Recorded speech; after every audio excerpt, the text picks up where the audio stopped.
Hey guys, it's Dylan here. Today I will be discussing about debuffers in the next Gemini Cup. We have three main candidates, the first one being Airgroove, the second one being Haru Urara, and the third one being Nice Nature. I'll discuss about their pros and cons and how to build them for the next CM. So why is Airgroove good? She's mainly an encloser debuffer, and if we take a look at her kit, she has two innate debuffs for encloser. The first one being Hesitant Encloser for reducing the speed, and Fluster Encloser for reducing the stamina. Now, why is Debuffer mainly good for next CM? Because Gemini Cup is a really harsh environment that checks your stamina. If you don't have enough stamina, then your horse or ace will die in the race and they cannot finish the race. So what we'll be aiming for is skills that reduce stamina. For example, this Flustered and Closer. As you guys can see here, the effects are like stamina drain. Which style should you run her? If we see her strategy, most people would probably run pace because of the fact that she has this dazzling disorientation debuff. What I would like to say is just to ignore this skill and just run her as a front runner. Even though she has the aptitude in the front runner,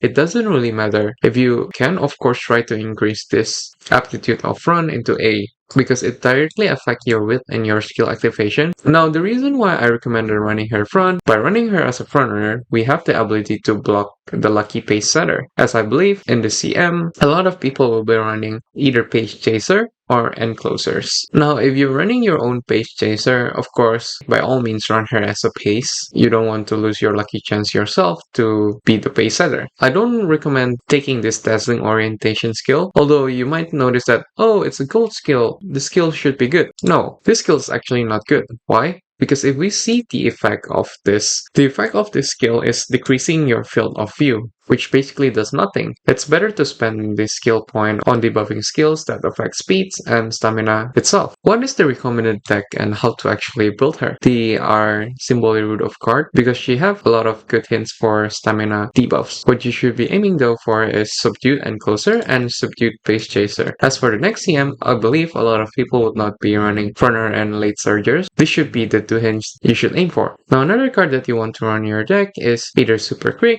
or SR with Marvel Sunday because they have this Hesitant Pace Chaser. So the rest of the card could be basically anything. All the debuff that we want is for Encloser and Pace Chaser. Any debuffs beyond that is just extra. You could also run Speed Kitasan Black to help reach your stats in speed. And the rest could be any with flex card that you feel like. If you want more debuffs, then grab something like Nice Nature SR with card, Fine Motion, or SR MLB with card that you have to fill the slot. What's the stats recommendation for Airgroove? Is try to hit 800 on speed, 600 on stamina, 600 on power, and as high as you can for the width.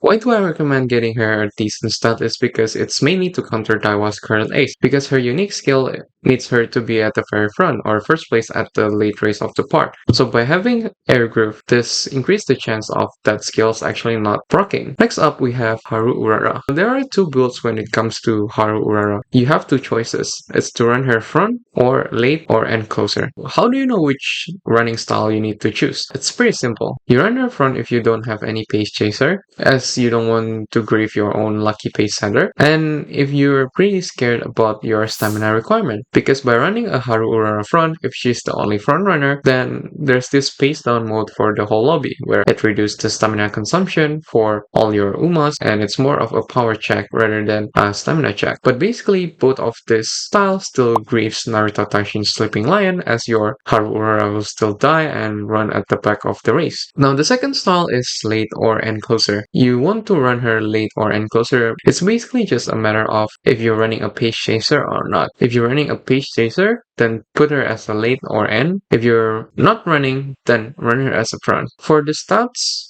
you max her with and let her die. But the most important thing on this build is you need to take all the stamina debuff. Subdued is for the early race and Flustered is for the middle part of the race. Because the aptitude is what makes her die. Having bad aptitude lowers her speed and power for the race.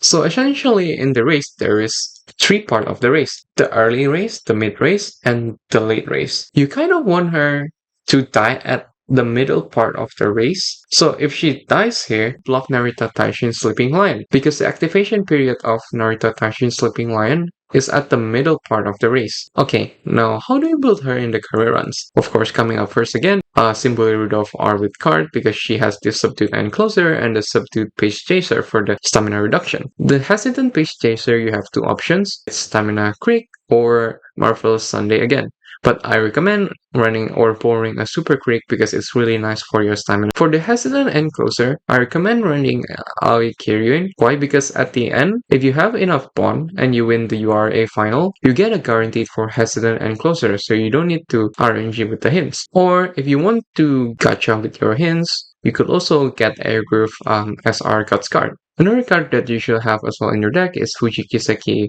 SR with card, because she has a guaranteed fluster and closer from her events. There are also some extra debuff that you could grab. The first one being Stamina Eater, which comes from SR Stamina card Manhattan Cafe, some other extra skills like Sharp Gaze from Nice Nature with card. So yeah, for the deck, you could either run 4 of these with another with card, and of course MLB Kita-san Black to hit your speed requirement. Plus on the list, we have Nice Nature. I don't really recommend building Nice Nature unless you actually already have her built from CM1 because she is not as effective as previously in Torch Cup. She loses this gold debuff skill, which is Mystifying Murmur, which only activates on a medium race track. So you're essentially only running her with one gold debuff skill, which is All Seeing Eye. And the build prioritization is the same as these two debuffer above. So you should prioritize and closer debuff and followed by Page Chaser. And the deck is pretty much should be the same as before. The main should be our Symbol in Rudolph, followed by Fuji Kiseki SR with card, and any Page Chaser and Enclosure debuff. So the deck is technically the same for Haru Urara and Nice Nature. For next CM, I highly recommend you bringing at least one debuffer in your team because having a stamina debuffer for next CM is really huge, as I believe a lot of people will have trouble with meeting their stamina requirement. Alright, we've come to the end of the video. All the best for your Gemini Cup preparation. I hope you win. Thank you for watching guys, and I'll see you in the next one.